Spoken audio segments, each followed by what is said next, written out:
And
good evening, good afternoon, good morning from wherever you are watching from all over the Philippines and from all over the world. My name is RJ Ledesma and welcome to the RJ Ledesma Podcast.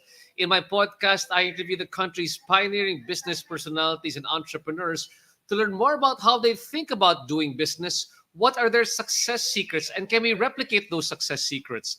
How have they innovated or pivoted their businesses during this pandemic? But more importantly, what opportunities do they see emerging in this now normal?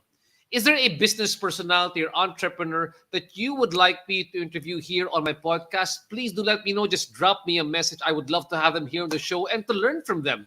We are also live on Kumu, CBRC TV, Global Pinas TV, and the Bounce Back Network. If you've been enjoying my podcast and you are learning a lot from it, please subscribe and invite more friends to listen to the RJ Ledesma Podcast. And you can also catch us on YouTube. And before we start off with the podcast, here's a quick shout out to our friends from Vessel. Vessel.ph can help you future-proof your business by boosting your digital presence and making sure that you can attract more customers and, of course, more sales. If you want to know more about them, please click on the link in my description. Tonight, we've got the brand spanking new CEO of Coins.ph, the country's leading crypto and mobile wallet. Tonight, we have Mr. Wei Zhou. He formerly served as the Chief Financial Officer of Binance, Xiaopin.com, and Charm Communications. He also orchestrated the landmark acquisition of Grindr, where he served as Vice Chairman. Wei began his career at Goldman Sachs in Hong Kong and has 15 years of experience under his belt. He graduated from Harvard University with a bachelor's degree in economics and East Asian studies. So please welcome to the show. We've got Wei. Wei, thank you so much for joining us. Hey, RJ. Thanks for having me. It's a pleasure to be here. Heard a lot of good things about your show, and then really excited to talk to have a chat with you. And thanks so much for joining me all the way from your vacation in Bali. I really appreciate it. I know how the feeling is. You're there physically there, but you've got to go. You got to go live. We got to do work over there. So thanks so much for being here for never the show. Stops. What is it? Yeah, crypto never the grind stops. Never stops. Exactly. And this is the interesting thing, guys. Before we started with this conversation, we were talking a bit offline, and this is the interesting thing. Wei migrated to the States when he was about 10 and a half. And, usually you would think that he grew up in maybe somewhere in Boston because he went to Harvard, or maybe somewhere in the East Coast. But interestingly enough, he grew up in the deep South in the States. Tell us a bit more about that. That must have been interesting. Yeah. So when I was like 10 and a half. My dad was doing a postdoctoral fellowship at University of Alabama at Birmingham. So he moved to the U.S. and went out a little bit earlier, but then about a year and a half, my mom and I joined him. So the first place I lived outside of China, and then where I sort of grew up, did middle school and high school, was in Birmingham, Alabama.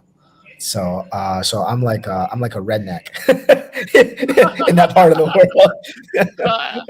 A Chinese redneck guy. I mean, that's very interesting. If you don't mind me sharing, what was the initial sort of culture shock that you got, and what sort of insight that you have growing up with both having that Chinese culture and that deep South culture as part of your world. roots? Yeah, yeah, I think like growing up, I felt like I was pretty much uprooted from because I left in elementary school. So I finished fifth grade in China, and I did fifth grade again in the U.S. So I felt like kind of like just sort of like my everything just sort of started all over again. Like I didn't speak any English when I got to the U.S. Oh So I pretty wow. much had to sort of just relearn everything from scratch.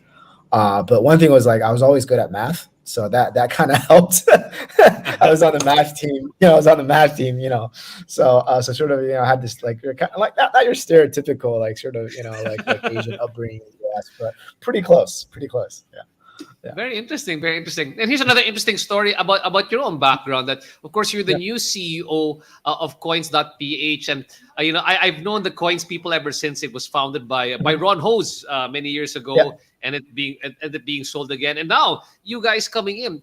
Here's the interesting story for people who don't know. Let's have them catch up a bit. Coins was actually sold to Gojek. Gojek of Indonesia because they were planning to come in with a ride sharing platform here in the Philippines, but they weren't allowed. So sort of like Coins was just sort of floating out there, right?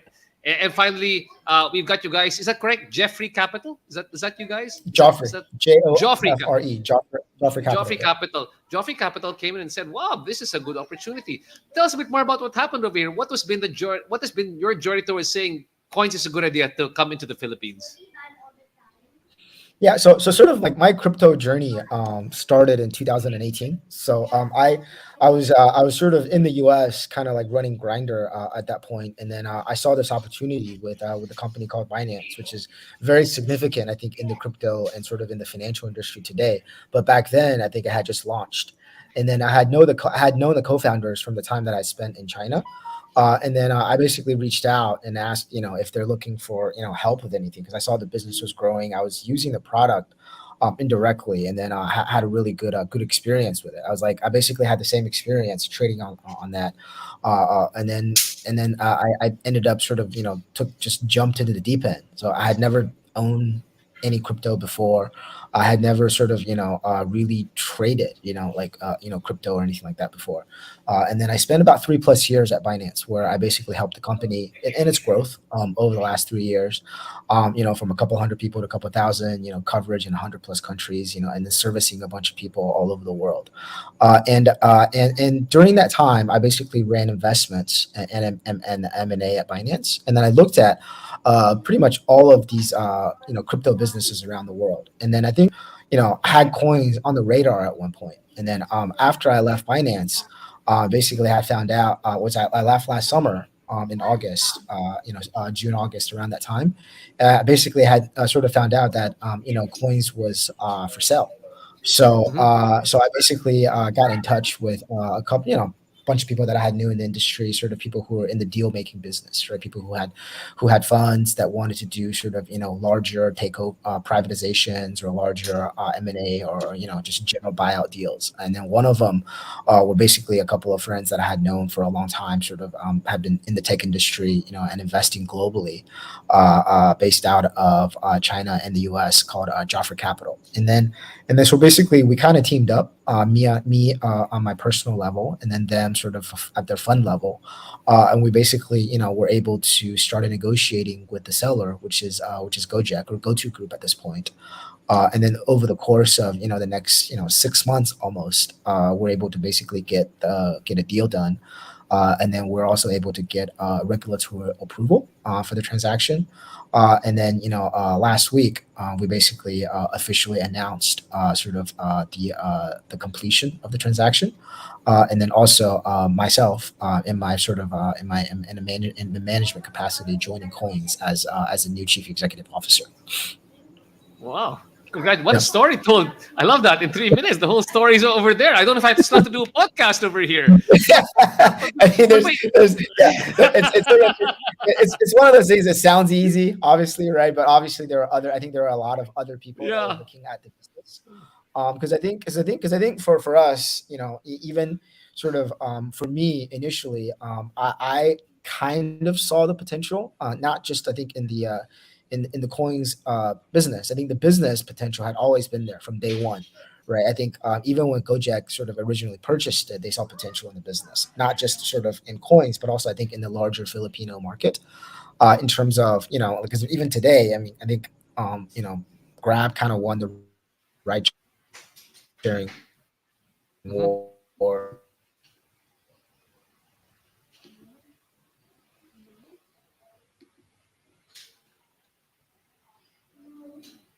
Hmm. and That's right.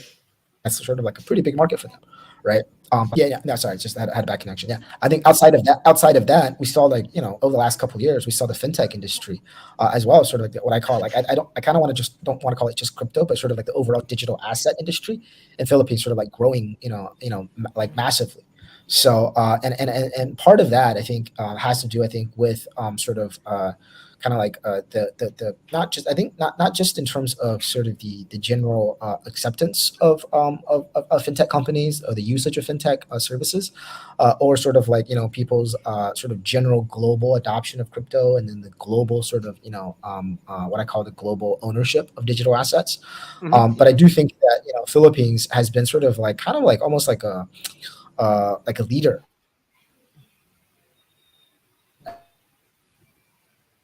in the sort of the developing countries in terms of the adoption of crypto, right?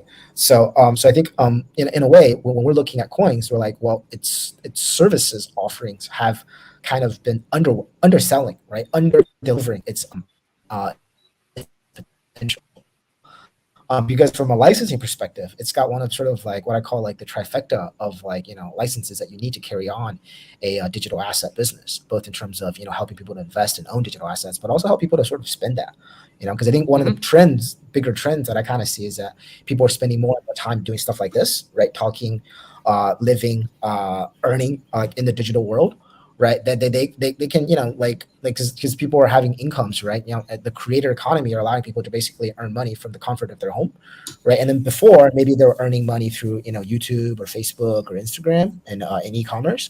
But I think now with digital assets and crypto, now they can earn money in or they can earn things of value in NFTs, right? In Bitcoin, in US dollar, in USDC, in SLP, right? And many other opportunities down the road.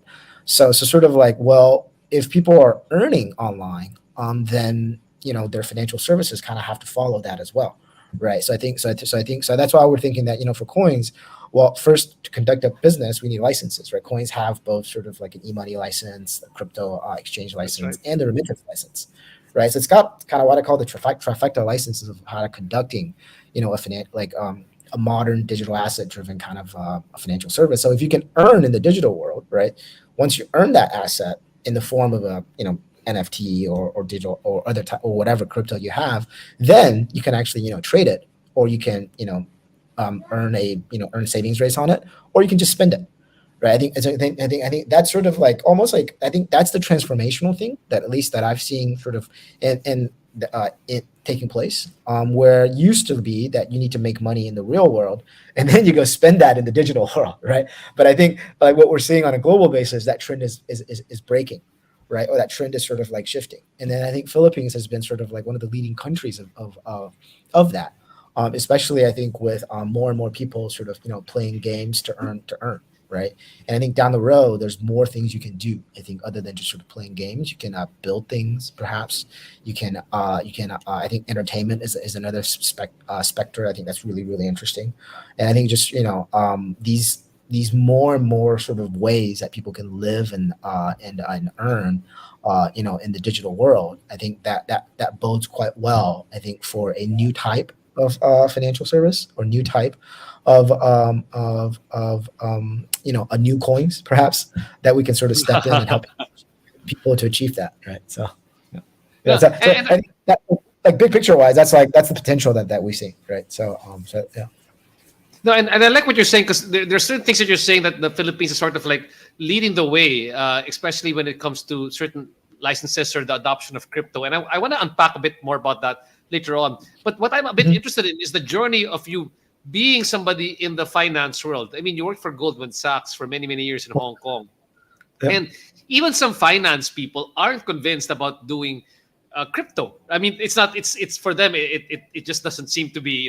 That's not the direction to go. But what made you, from from your own background from finance, say this is Mhm. something that I'm willing to put all my chips into. I'm gonna go into Mhm. crypto. How did you appreciate that one, and how can we share that sort of like appreciation to the people listening to us right Yeah, now?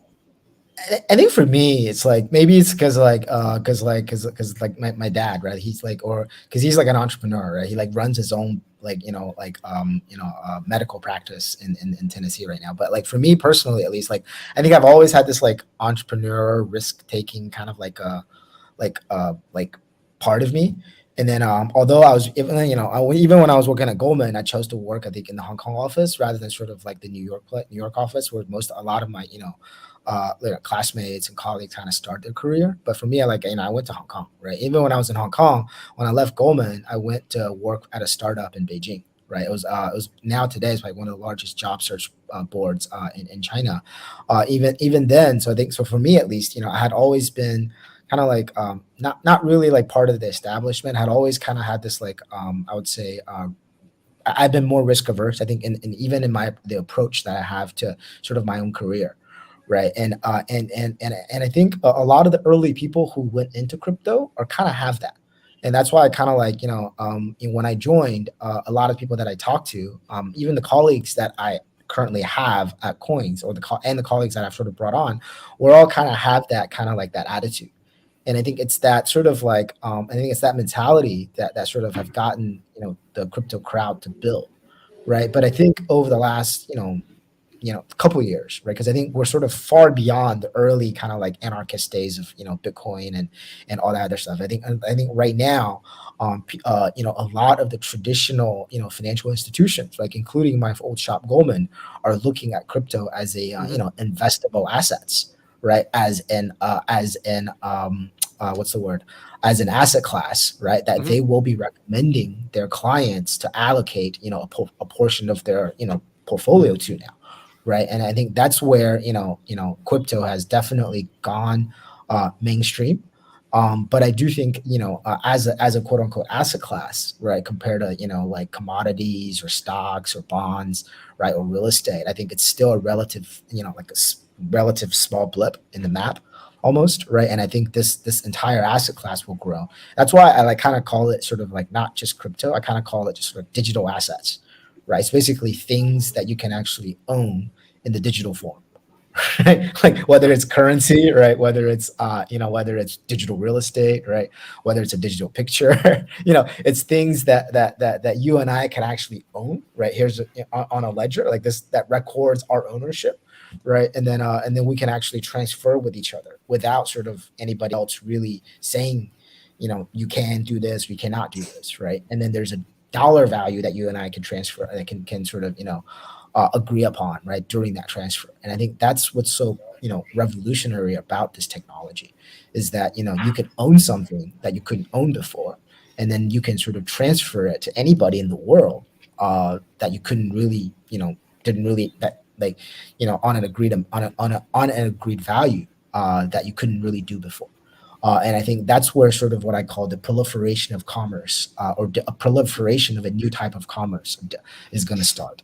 And this is where I think, like going back to Philippines, like we're Mhm. actually seeing that, I think, on a micro basis, right? Versus vis-a-vis sort of the macro basis where, like a small NFT in a game, can own, Mhm. right? And then once they own that, they can use it in a new metaverse or world, right? And play it and and earn a token that they can sell for money that they can then use to pay for their food, pay for their, like cars or pay for their whatever, right? Like these new type of thing didn't exist before, right? And then like, because before people were saying, oh, there's nothing there, right? There's no physical asset or there's no, Hmm. there's Hmm. nothing that gives it value. Well, if this thing can help you make money, it has value, right? Like, what is that value, right? That's where the market will decide, right? And then is that value sustainable, right? Then that's depend on sort of the community and sort of maybe the owners of the metaverse or the DAOs that run these organizations. That's up for them to decide, right? But at least like one thing that I really like to focus on is like at least there's like a proof of concept that Hmm. this new asset has quote unquote earnings potential, and therefore has real value, and all the other characteristics I think of crypto and of digital asset I think will eventually I think more what's the word by having this sort of possibility, you're seeing more entrepreneurs, you're seeing more just normal people coming into it. And I think that's gonna like I think the trend is just getting started. And this is interesting that um, you found you found out about coins.ph. I guess a couple of years ago when you're still working for Binance. And just for the people who don't understand what Binance is, do you mind elaborating a bit more on what Binance does? Yeah, sure. So Binance is today. I mean, it's founded only in 2017. So today it's coming on its sort of 5 year anniversary. It's only was it 2017? Yeah, 2022. So 5 years, right? And it's a pretty amazing organization in that during this sort of this short 5 year foundation has grown basically to be the probably the biggest crypto company in the world. It's an exchange. It is also sort of what I call like an asset management platform. People can move their crypto into Binance to trade it, to earn yield on it, and also to basically transfer it and send it to people, right? And then it's got users in 100 plus countries.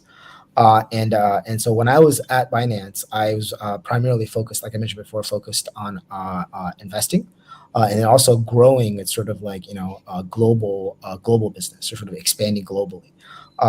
Both through acquisition and through sort of organic building things from scratch.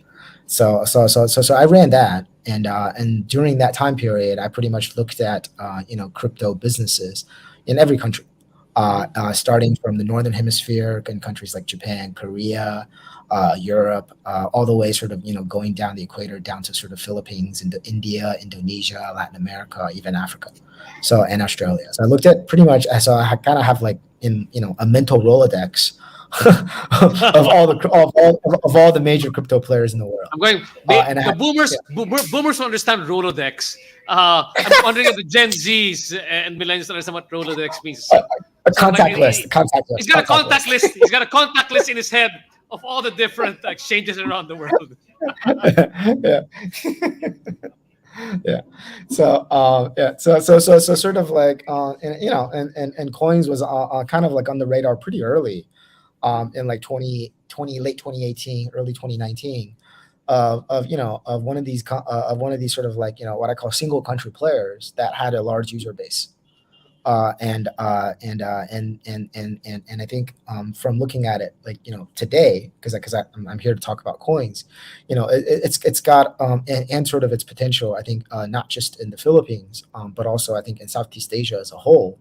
I think one of the challenges that sort of Binance faced, and then also sort of I think the crypto industry as a whole, is licensing and regulation, right? Because I think as a crypto business over the last 5 years, I think it has moved. I think from this dark corner now to sort of to somewhere where every spotlight is being shown on it, right? Like from different from all aspects, from a technology angle, from a financial regulation angle, I think from a sort of a gaming angle, from entertainment angle, from every sort of specter.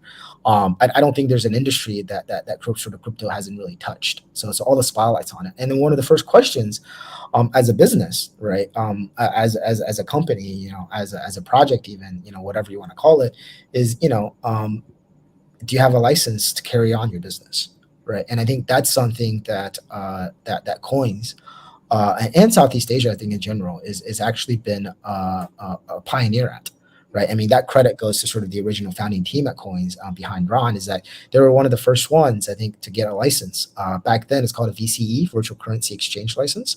Now it's called a VASP, Virtual Asset Service Provider License. That's a license regime that the Central Bank of the Philippines, BSP, has adopted, right? And then and I think as a crypto business, or any business in general, right, you want two things out of regulation and laws. Is that one is you want clarity, right? Like there is a black and white paper that describes what you need, right, to do to carry on or conduct this business, right? And so you need clarity, right, or transparency. And the other one you need is certainty, right? I'm going to make sure like this piece of paper that says I need to do this, this, and this, right, or I have the license to do this, is going to be effective for the next 5 years as I hire people, right, pay taxes and spend money on to follow the rules, right? And I think that's where Philippines has actually been quite progressive in that sort of BSP's sort of regulation on crypto has been very consistent and very clear. I think for the last like 5 or 6 years. And kind of the same is true now, at least I've seen in Southeast Asia, in Thailand, and Singapore is sort of coming around, in Indonesia now, in Malaysia, right? And then if you sort of move further down south, our neighbors in Australia is kind of the same way. So sort of like it's sort of like this, and then you sort of have this region of 400, 500 million people, and a significant part of them are young, are mobile friendly, right, and are very digitally savvy. That's why sort of this general Southeast Asia, marketplace is extremely interesting. And because the laws are, one is they're clear, and they've been in existence for quite a bit of time, and they have players locally that have sort of been conducting businesses under this sort of regulatory framework, and are actually have a positive relationship vis-a-vis some of the other regions, right? Like and I think in generally, like I think the U.S. at least is still sort of leading the world on sort of technology. And I think they're also, the Biden administration, I think last month, with their sort of executive directive on crypto, sort of like, hey, this thing is here to stay. All of these alphabet agencies, right, whether go and learn about it, and then have some consistent policies, that such that the U.S. will stay sort of like a global leader in this new technology. And I think that's what we have seen sort of in Southeast Asia for some time. And that's why I think the amount of activity, especially I think not just sort of at the exchange level, right, not at the coins level. I think coins, like as I mentioned before, probably have underserved our users by a far margin, right? Like I think in terms of having listing coins, in terms of having cheap fees, right, in terms of having more easily accessible platform, right, in terms of having more service, getting back to our users faster, having better sort of user onboarding experience, faster user onboarding experience, like I think all of these things we hope to improve, and then we want to be the best at it. And we want to take this brand, I think, beyond Philippines, right? I think I've talked about that, on other platforms, because I think the potential is there, right? Because I think, with Philippines has been sort of like the leading adopting country, right? And then with our users has been probably, some of the more sophisticated users. And then basically take that platform and then hopefully, replicate that in other regions. So sort of that's sort of the general, thoughts that we've had for the platform. So when people come to me and be like, "Oh, coins, I used it, A B C D E F G H," I'm like, I appreciate your feedback. Come like give us a chance. Just give us a little bit of time. Maybe not a month, maybe a couple of months, a couple of weeks. Give us a little bit of time to make our platform better. And then we'll continue to iterate and improve. Right. Well, if we don't have your favorite tokens, or we don't have your favorite NFTs, like give us a little bit of time. We'll let you have that. right? So Yeah. Actually, as I'm looking at the comment box, there are people actually asking those exactly those type of questions that you've been bringing up over here. And I just want to go back a bit more. I mean, you talked about the Philippines. I understand that like many other businesses or other startups, they usually use the Philippines as sort of like their springboard, as a place to test their apps, or at least a springboard to start off because of the English language use over here. It can easily you expand to other countries. But I wanted to ask, you had the choice of doing um, um, in Binance, you saw different currency exchanges, what Coins Mhm. was been doing, and you chose to do business here in the Philippines. And for me, I mean, you chose the Philippines over other countries where you could have Mhm. done something similar. I know that you said, of course, it's because of the trifecta of licenses. The licenses were there, the regulation was there, so it was a good option for you to choose the Philippines as a result of that one. But what were the other things also that you were looking at, saying that the Philippines is a good choice? And I bring this out because many Filipinos sometimes they're a bit jaded when they look at the Philippines. They go, what, I need to migrate abroad because opportunities are present over there. But you got people like you, Wei, Mhm. coming to the Philippines saying, "Hey, guys, there's a lot happening here in your country. Can you help us see what we don't see sometimes, or help us see through fresher eyes what is the opportunity that you're seeing in the Philippines?" Yeah, yeah. I'll start at like kind of because I'm a very like macro thinker in terms of like whenever you look at sort of like a country or a region, you always look at sort of like demographics. And I think demographics like the last 20, 30 plus years, the growth we've seen in India and in China have all been driven by demographics. I think and I think Philippines has like demographics in its favor. I think like more than half the people in the Philippines, that half the population are under age of 30, right? And then like like 70-80% sort of mobile penetration, but only like 30 or 40% sort of like banking penetration, Mm-hmm, right? So mm-hmm, all of these kind of like underlying stats says that we basically have a very like like mobile digital savvy population who are also young and have been to a certain extent, I'm not like underserved by the traditional financial system, right? And I think this is where sort of like the opportunity is there, right? And kind of like another thing that I kind of joke around with a lot of people on is like Philippines is an early adopter of technology. Like I'm old enough to remember sort of like the MySpace days or the pre-Facebook days, like like 20-30% of the population that were on MySpace came from Philippines, right? And then even nowadays, like we look at social media like Instagram, Facebook, WhatsApp, Philippines like one of the sort of the more like it contributes above its weight from sort of like a user perspective, right? And also sort of like another thing that's kind of really interesting is why I think Philippines could be like a like a springboard in terms of providing like a global service platform, right? Especially in terms of digital assets, is it's English. Like it's got one of the best, people speak pretty good English there, right? It has had a pretty good track record in terms of sort of like the call center outsourcing, compliance outsourcing. So sort of like from these areas, like the population of the Philippines, generally speak pretty good English. And I think English is sort of the main language or the language of sort of the digital asset population globally.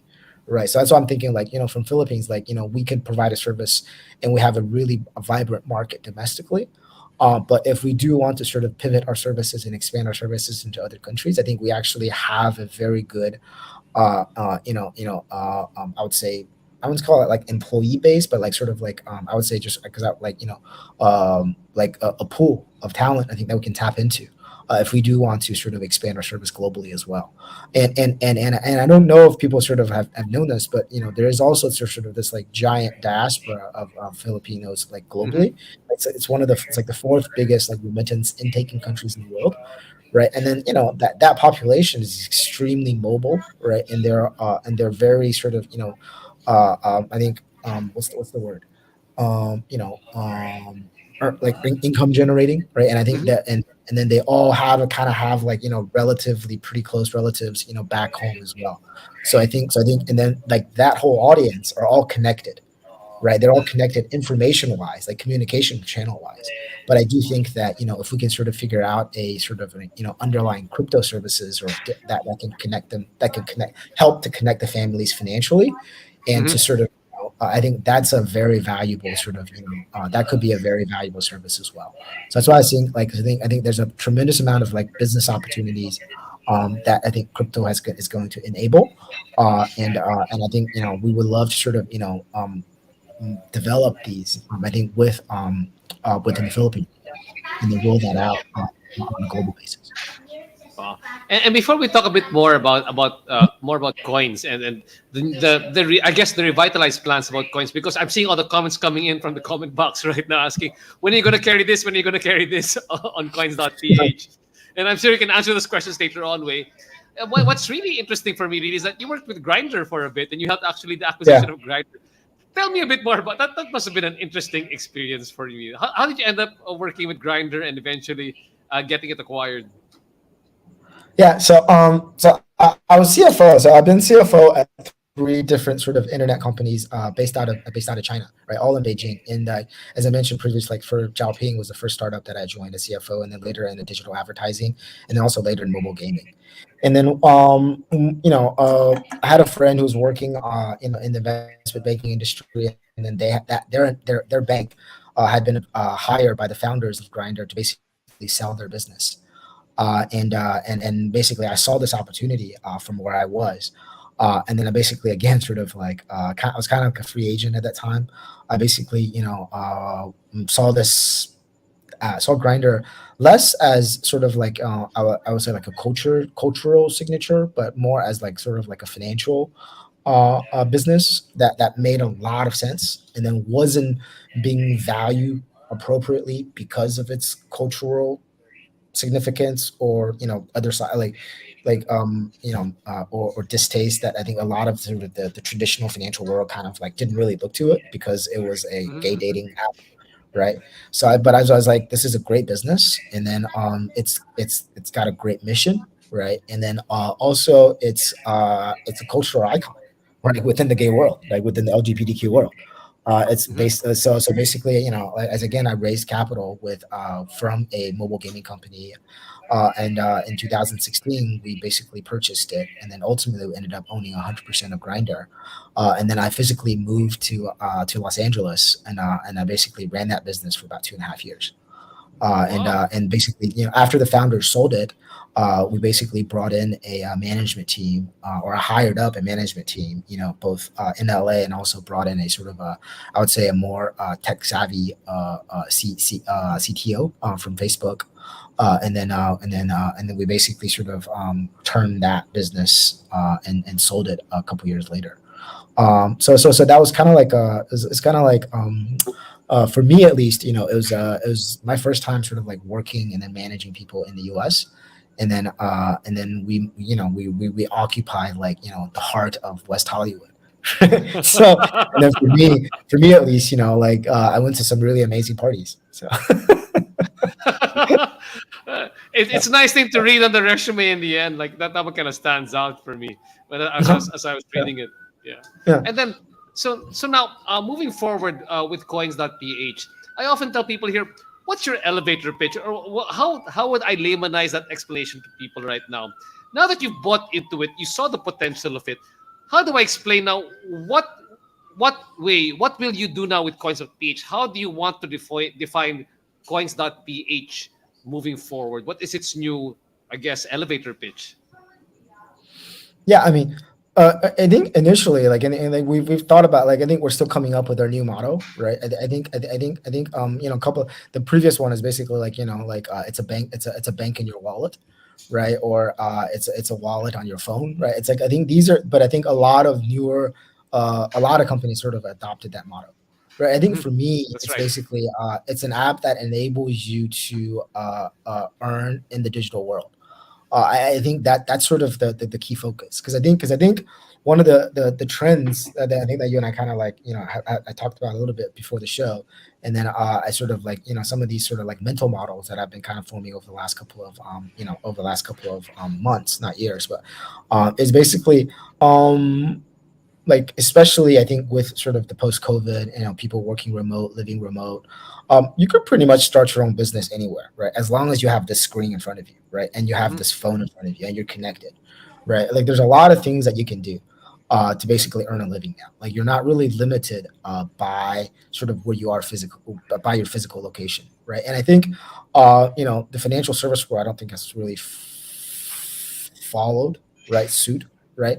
So basically, anything, I think that speaks sort of like to the success of finance, right? Like it doesn't matter where you are, as long as you have an account, you can basically trade and earn and spend, right? But for coins, and I think for sort of the like for the rest of the world, right? I think that's still like that description that I had. I think it still applies to a smaller percentage of the population, right? Hmm. But for most of the world, we kind of still live with our roots planted, right? We spend fiat, we earn fiat, Hmm. right? And we buy physical goods, right? And I think, well, how do you pair the two worlds together? Right, and I think this is where sort of like coins' sort of value proposition comes in, right? We allow you to sort of like live in both worlds, right? Live and earn in both worlds, right? You can basically, have an avatar, and be the king of your metaverse, right? And you can basically, make, you earn 100 gold coins a day, right? And then that coin is going to help you to convert that gold coin back into, buying, Coca-Cola and McDonald's, right? And like we'll help you to, you can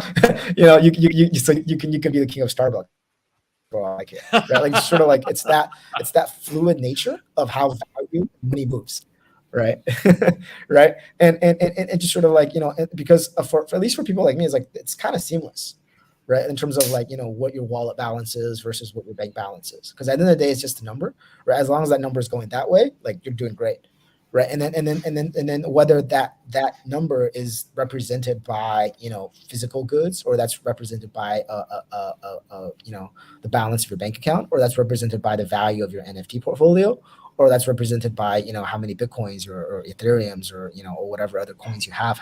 I mean, at the end of the day, that's your assets, right? We want to basically help you to manage all of that, right, within your app, right? And at the end of the day, you can use it, right? You can use it, you can buy things with it, right? I think at the end of the day, why do you work so hard? So that you can live a pretty good life, right? And I think it's just that, like, with digital assets, there's a lot more opportunities in terms of earning now. And I think that's sort of like the underlying. If you ask me, sort of what's like a short pitch, we allow you to sort of live in both the digital world and the physical world, right? Make living and earning in these worlds as seamless as possible, right? I think I'll leave it to my marketing team to basically come up with a better pitch, but at least for me right now, that, that's yeah. At least for me right now, I think the we'll have a better logo for you. And I like that. The idea that basically, I mean, as far as how I would pick it up is just saying that it's going to be easy for you transferring your digital to physical asset and physical to digital assets. You're going to make it as seamless as possible, removing all the friction involved over there. So if I was to play an NFT play to earn game, or I have an NFT token which I want to use to pay for a bill, I can make it easy on coins.ph. I mean, is that how I would think about that? Absolutely, yes. Fantastic. Yeah, And yeah, and that's why when I looked at coins, I think sort of like people are kind of doing that anyways, right? mhm. Except they have to go through, like, you have to, like send, scan, send, confirm. You have to like you have to do it like 6 or 7 times, right? Before sort of like the other side says, okay, I got it, right? And then but I think if they're all coins users, then basically I can send my thing of value, right? Whether it's an NFT or a token or a dollar or a pesos, right? Mhm. Whatever that is, it's sort of like the like we want to make that as seamless as possible. And by the way, if you want to trade it, if you want to trade something, if you want to invest in something, we'll have that sort of like option for you available for you as well, right? So I think it's something like that. Yeah. And aside from that one, I know that you were talking about why you like the Philippines, because basically over here it's a lot about financial inclusion. If you think about it, I mean, many of the people who've taken to crypto are the people who do play to earn games. Like I had the I got the Axie representative over here in the show talking about how people have left their jobs just to do fishermen, or people who a lot of the blue collar or day-to-day workers doing now Axie to make a living. Um, how do you plan to make coins? I understand that you want to make coins.ph not just about financial inclusion but also financial empowerment. Tell me a bit more about that. Yeah. I think like play to earn or play to earn, or like I think down the road you're gonna have like right now you have this new game, it's called like run to earn. Like I think you're gonna have a lot of sort of like blank to earn, I think the kind of things going forward, right? As long as you're willing to either part with your sort of personal data a little bit, or you're willing to put in the time. I think Axie is just sort of like a giant proof of concept for a couple of million people to be able to use NFTs to and use NFTs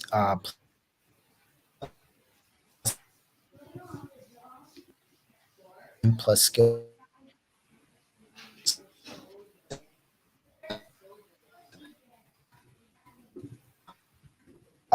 equals output. Like in terms of whether you have a full-time job right now, or you have a part-time job, or you don't have a job, I think there are opportunities within your control, either in front of your phone, that you didn't really have before, right? And I think that's kind of like the bigger thing that I see, right? I think in the Philippines, what's really unique, and Mhm. I'll come back. I won't, like this Axie kind of like phenomenon.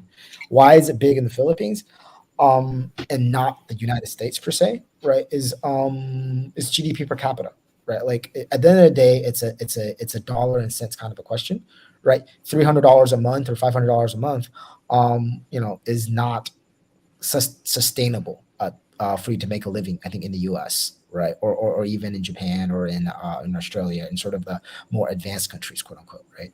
Whereas like sort of I think in the poorer countries, like $300 a day, $500 a day, $300 a month, $500 a month is a substantial amount of money that puts you above the poverty Exactly. line, right? That allows you to put food on the table. So, I think, so I think that's why I think in the Philippines it has become a more readily accepted, right? That because that type of earning potential is interesting, right? Financially interesting, right?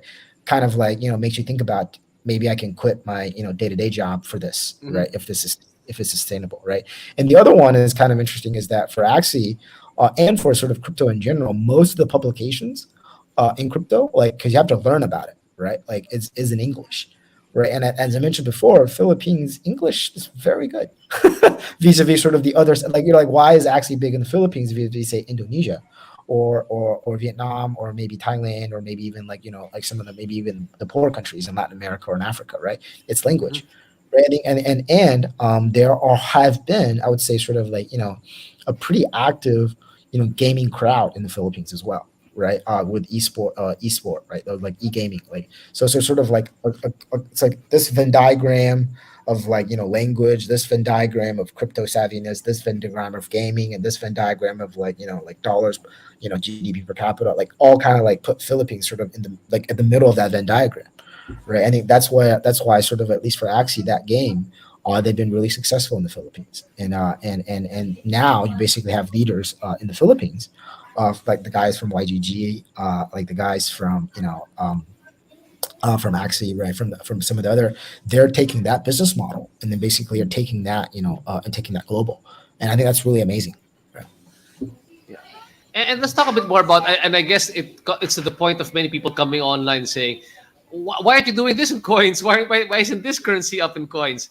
What are you doing also right now? I guess to further improve.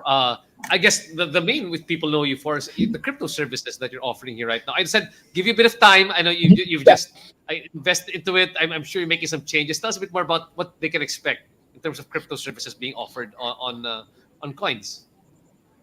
Yeah, so we're doing two things. One is, first, we're hiring new people. I think that's the most important thing. I think we're basically bringing more. I think we're gonna make some announcements on the senior higher level, right? There may be some ex colleagues of mine that are joining, and then maybe new sort of leaders within the industry that are joining, and then maybe there are former people that used to work at Coins that are coming back. I think there's a bunch of different sort of path in terms of us sort of bringing more crypto native people back into Coins. I think that's sort of number one. And in terms of adding coins, part of that with just sort of it's just technical and tech it's infrastructure, right? And that takes some time, right? I think the infrastructure for coins over the last few years haven't really changed much. It's still the same infrastructure thing that the startup that the original founders sort of put in place. Whereas the industry has changed a bit, right? The service providers have changed a lot. The tokens have changed a lot, right? All the way until last summer, coins had like just some of the original sort of 4 or 5 tokens listed. I think recently we've been adding more. I think we want to start to a point where we can add at least 1 or 2 tokens every week. So that's like 4 to 8 tokens every month, and then we want to sort of get on that type of pace, right? And then to do that, obviously we need to support more blockchains. Some of the in addition to sort of currently coins only supports the Ethereum blockchain. We will add support for Solana. We will add support for Polygon. We will add support for Avalanche and BSC. So there's more as we add support for more chains, then that will allow us to list more tokens that are issued on that blockchain specifically. I think right now, we're limited to just being able to support tokens that are issued on the Ethereum blockchain. But I think starting around May-ish, we will have more blockchain supported. Great to hear. We have over here Gashum Bray saying, all we need is add more coins. There you go. Oh wow. Oh, there you go. So yeah, I mean, they were just picking up the conversation. And like Chris Joy Duran Salcedo saying, sir, please add Shiba Inu and XEC or spell token as well over here. That's one thing I learned. That's one thing I learned out of Binance. Everybody's got their own. Everybody's got their own bag. They want their platform to support. So yeah. I mean, I think that's definitely coming. Yeah. Great. We have even Sherwin Bunkalan saying lower fees and add BNB BEP20 and TRX. Mm-hmm. What can you say about the lower fee? How about the lower fees or? Yeah, please. If you want to address those. Yeah, I think the fees. I think right now, like there's blockchain fees, there's trading fees, there's sort of even deposit and withdrawal fees. I think we're looking into all of them. I think if we can improve but fundamentally, I want to improve sort of like our tech infrastructure first. Once we do that, then we can have the scale, and then once the scale goes up, I think the fees will come down. Yeah. Exactly, and that also addresses the concern over here of Albert Bicoy. You can see that over here. Mark, it's why did you increase the trading fees? Let's see if there are changes when market gets volatile. I hope the site will not experience network outage. And I guess that's something you'll be addressing as well, right? Absolutely. Yeah. And yeah, like because people like one of the things that I talk about is like, or I talked about before that I haven't really talked about is like when you're a financial service provider, you have an obligation to basically state like crypto is a 24/7 it's a 24/7 traded asset, right? So as an exchange, like we have to keep running 24/7. Like I think that's something that we're highly cognizant of, and then we'll provide close to as close to 100% uptime as possible. Great. Now, moving ahead, this podcast is a lot about entrepreneurship and even entrepreneurship when it comes to the crypto world. Or where can people still play? As you're seeing, you have a unique perspective. Not only you're seeing the macro perspective of the Philippines, right, Filipino people, but you're also seeing the crypto world that's being developed here in the Philippines and our Filipino diaspora. What opportunities do you see emerging? Business opportunities do you see emerging for Filipinos, both here and abroad, when it comes to crypto and the crypto community and the crypto ecosystem that they can still participate in? Yeah. I'll drop a little bit, sort of like I think one of the big things that I see at least is actually owning digital assets, right? And NFT is just the beginning of that, and sort of like I think one of the key things that I look at personally is that spend the time to read about things. Like I think there's an amazing amount of public information that's available right now, right? And there are people like if there's someone that you kind of follow and respect as a business leader, whether it's in the Philippines, whether it's on a global basis, these people generally put out pretty good content, right? Whether it's on Twitter or it's on other types of social media like Medium. Or anything like that. And I think we hope to sort of bring out some of that content through coins down the road as well. But at least sort of like I think that's a good place to start, right? And I think sort of like one of the things that we're gonna do is like I think we announced that coins will be a sponsor of the Miss Universe Philippines pageant at the end of April.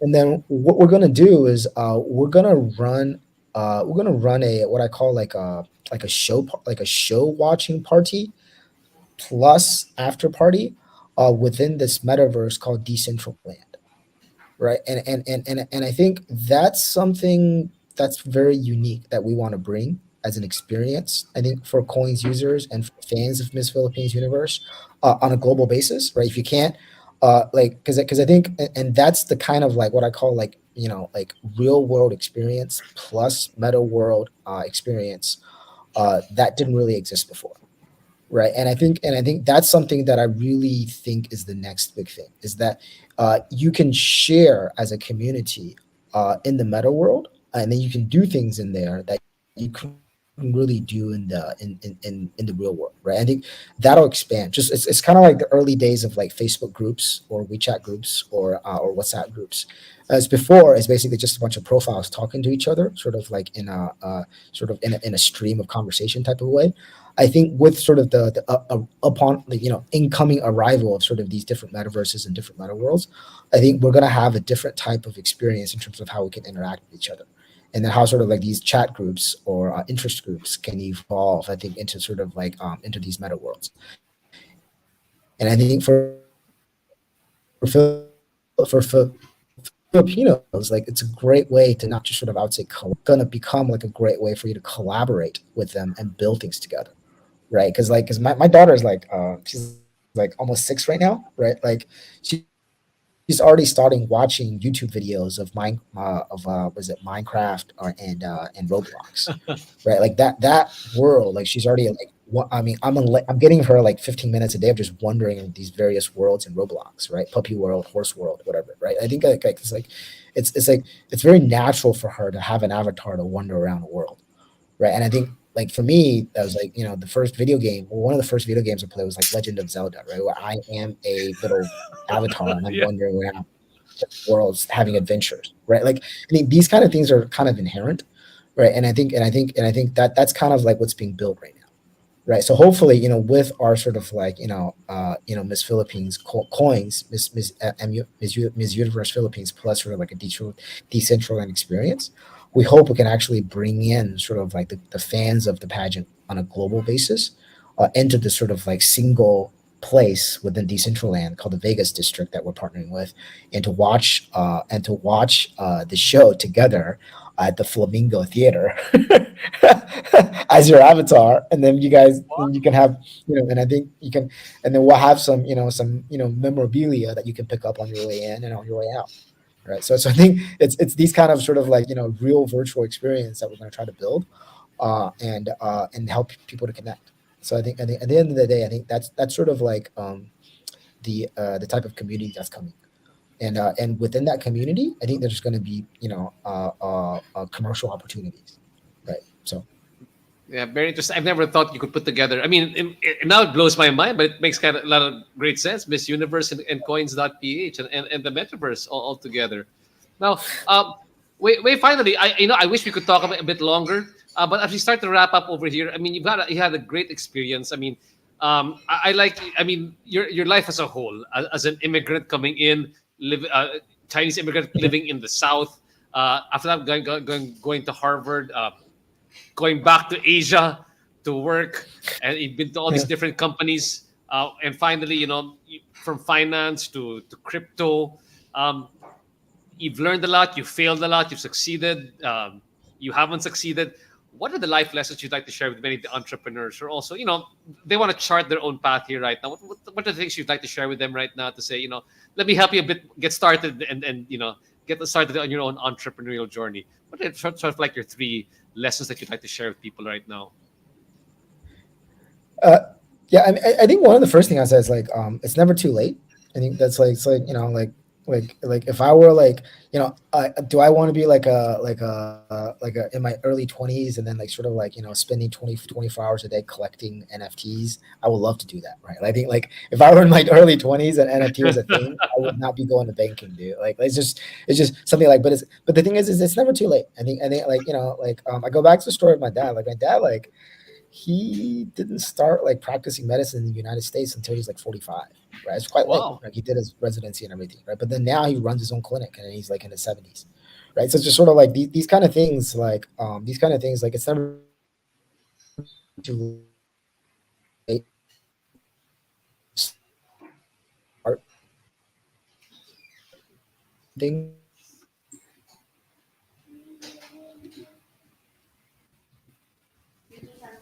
own, right? And the second one is like that kind of I've always had like a pretty good group of people around me, right? Whether and they've sort of like we kind of like stayed in touch and either done business together or at least a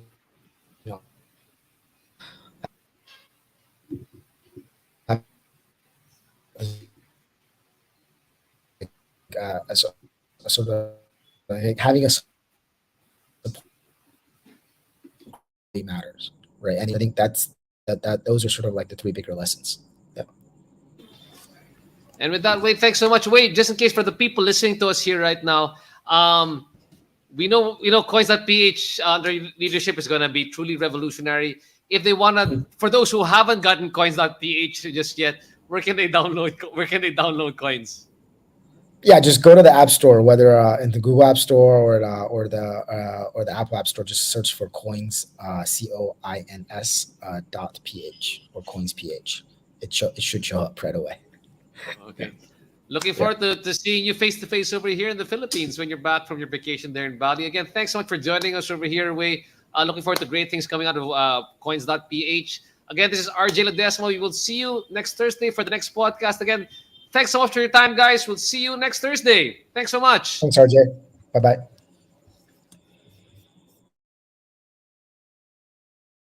Wei, stay around a bit if you're still there.